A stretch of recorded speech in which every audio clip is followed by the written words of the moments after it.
Hey there, and welcome to a 5-minute PD about Seesaw. So, Seesaw is a really neat interactive activity for young learners in the classroom. It has some very awesome opportunities for students who need extra structure to their online learning, um, more tools that are more accessible for young learners, and especially that piece of exploration. And Seesaw does just that. So there are so many different things that you can do with Seesaw and create so many different types of activities. We're going to look at a couple today. So what's really nice is this is your typical, what your typical activity looks like that you can put into your instructions in Canvas. So here's a lunch choice.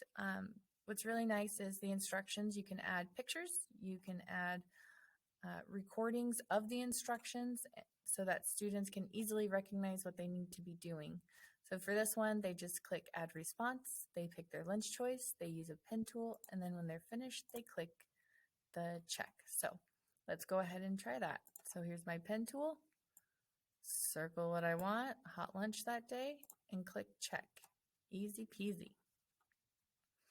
Once they have done that, it'll show up in the journal here, and then it'll show other responses that have been made. What's really neat is if you need to, you can make a comment, you can add a response, you can like it, and then, yeah, that's about it there.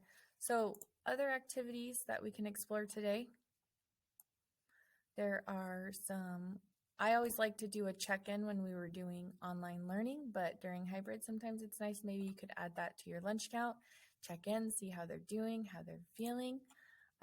This one's pretty easy. They just use the pen tool and then the text tool to add their response.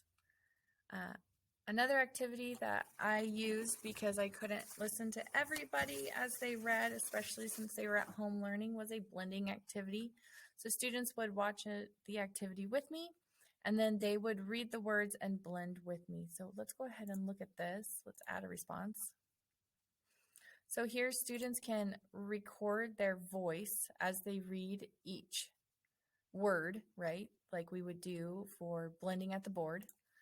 And then they would practice as they would normally do if they were in the reader's notebook. And then they could circle all of the words that we were focused on that week. This one was endings with ED, ING, ER, EST, and ES. And then another activity I had students do was record on each page the reading for that page so I could listen to their reading. So that was just kind of a workshop example of what you can do with Seesaw. We'll exit out of there. Okay, next. Another thing that you can do is math on Seesaw, which is pretty fun. There's some really cool capabilities. Let's go ahead and go to this assessment. Okay, so in this assessment, the students are working on measurement, they're ordering and comparing, drawing objects. They can even use the shape tools down here to show their learning, or we could even go down. Notice how there's ones, tens, and hundreds students can use.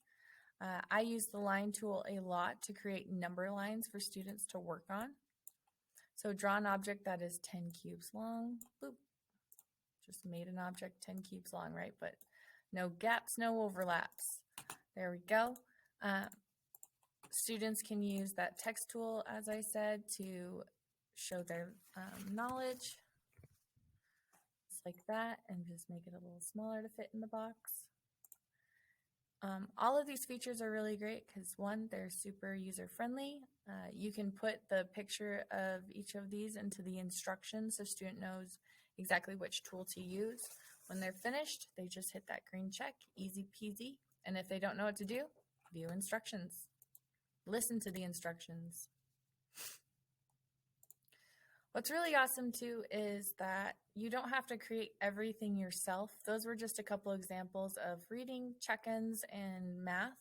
But what's really nice is if you'd like to look for new ideas, there is a community library that you can choose from that has tons of really cool things.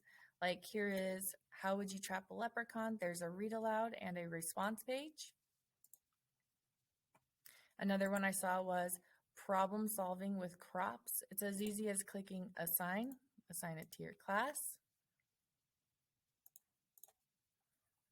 Then once it's assigned, you can edit the instructions to how you would like it. So you can delete things, you can add your own voice instructions, you can preview the page that they'll be working on.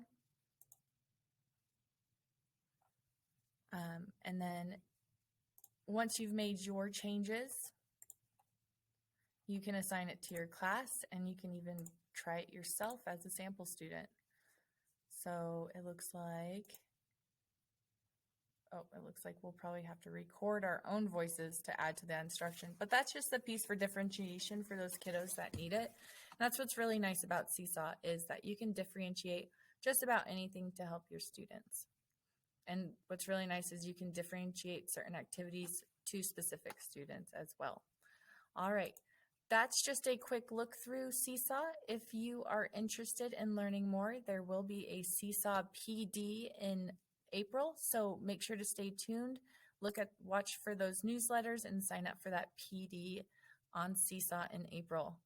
Thanks for joining our 5-Minute PD.